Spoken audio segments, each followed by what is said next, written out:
প্রতিবাদে গর্জে উঠেছিলেন এক শিক্ষক। তার যে এমন ভয়ঙ্কর পরিণাম ঘটবে ভাবতে পারেনি এলাকাবাসী।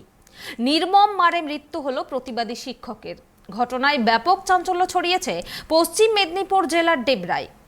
অত্যন্ত ঘৃণ্যতম এই ঘটনার প্রতিবাদে বুধবার সকাল থেকেই আদিবাসী সংগঠনের পক্ষ থেকে নিন্দা প্রকাশ করে বিক্ষোভে সামিল হয়েছেন। প্রতিবাদ করায় প্রাণ গেল শিক্ষকের। ব্যাপক উত্তেজনা পশ্চিম মেদিনীপুর জেলার ডেবরায়। জানা যায় সোমবার সন্ধ্যায় পশ্চিম মেদিনীপুর জেলার ডেবরা ব্লকের শ্রীরামপুরের বাকলসা রামনারায়ণ এলাকায় একদল যুবক দ্রুত গতিতে বাইক নিয়ে যাওয়ার সময় স্থানীয় এক যুবক বেপরোয়া বাইক চালানোর প্রতিবাদ করলে তাকে লক্ষ্য করে অশ্রাব্য গালিগালাজ করে বাইক আরোহীরা। শুরু হয় বাদানুবাদ। তা দেখে ঘটনাস্থলে ছুটে যান এলাকার বিশিষ্ট শিক্ষক লক্ষ্মীরাম টুডু। সেই সময় তিনিও দ্রুত গতিতে বাইক চালানোর প্রতিবাদ করে এক বাইক আরোহীকে সপাটে এক চড় মারেন। তারপরেই ঘটে যায় বিপত্তি। এরপরই শিক্ষকের ওপর চড়াও হয়ে শুরু হয় ব্যাপক মারধর। অভিযোগ, সেই সময় শিক্ষককে রাস্তায় ফেলে অকথ্যভাবে লাথি হুঁশি মারে বাইক আরোহীরা। ঘটনার পরেই গুরুতর আহত ওই শিক্ষককে প্রথমে ডেবরা সুপার স্পেশালিটি হাসপাতালে নিয়ে যাওয়া হয়। সেখানে অবস্থা আশঙ্কাজনক হওয়ায় দ্রুত তাকে মেদিনীপুর মেডিকেল কলেজ হাসপাতালে স্থানান্তরিত করা হয়।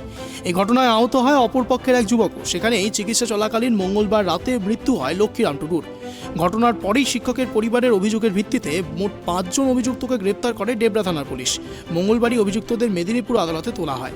ঘটনার পরেই ক্ষোভে ফেটে পড়েন শিক্ষকের পরিবার, পরিজন ও এলাকাবাসীরা। জানা যাচ্ছে, মৃত লক্ষ্মীরাম টুডু বয়স 56, জামলাচক প্রাথমিক বিদ্যালয়ের শিক্ষক ছিলেন। অন্যদিকে তিনি রাধামোহনপুর অঞ্চলের আদিবাসী সংগঠন ভারত জাকাত মাঝি পরগনা মহলের দায়িত্ববান নেতা ছিলেন।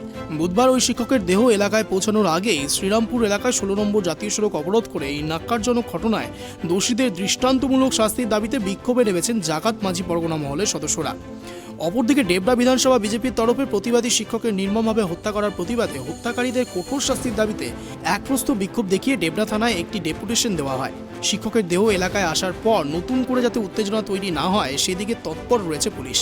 ঘটনায় ছিছিকার রব উঠেছে বিদ্যজন ও এলাকার একাংশ শিক্ষক মহলের পক্ষ থেকে। শেষ পাওয়া খবর অনুযায়ী জানা যাচ্ছে, বিকেলের পর থেকে শ্রীরামপুর এলাকায় উত্তেজনা চরমে উঠেছে।